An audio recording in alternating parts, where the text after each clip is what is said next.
Et comment les aidants vivent-ils la maladie de leurs proches?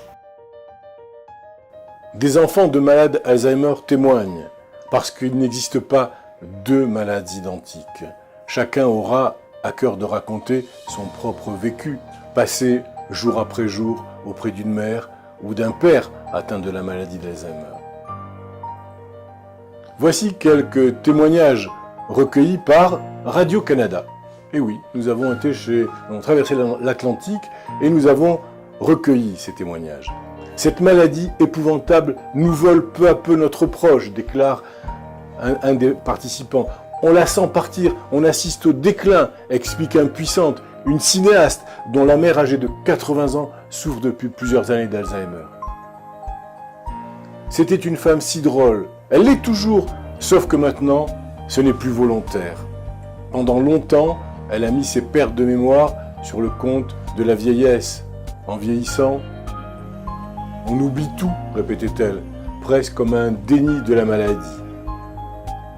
Un autre évoque la rapidité de la détérioration, car plus la maladie survient jeune, plus la descente semble rapide. Sa mère a été diagnostiquée à l'âge de 64 ans. Les symptômes, dit-il, étaient similaires à la dépression. Elle est actuellement en résidence spécialisée. Elle parle toujours, mais de manière incompréhensible. Chacun a conscience de sa lourde tâche et de ses limites.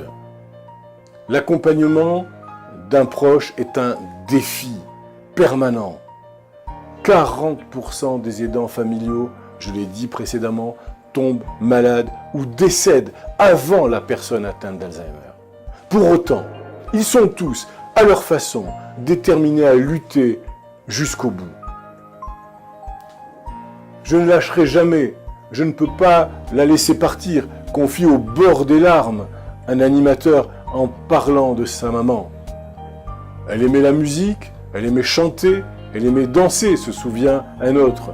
Cela est resté vif très longtemps chez elle, malgré la maladie. L'humour nous a toujours été, rajoute-t-il. Aussi tente-t-il de profiter au maximum de cette vie hypothéquée, des vacances comme si c'était le dernier voyage, des moments passés avec les petits-enfants comme si c'était là, peut-être la dernière fois. Ils vivent la maladie de leurs parents comme une série de petits deuils, des petits deuils en enfilade, avec la perte progressive de tous ces gestes quotidiens évidents. Il faut apprendre à se réorganiser.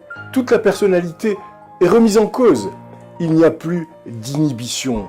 Il faut pourtant observer et préserver ces moments de dignité, même dans les moments qui touchent à l'intimité. La toilette, les problèmes d'incontinence, etc., etc.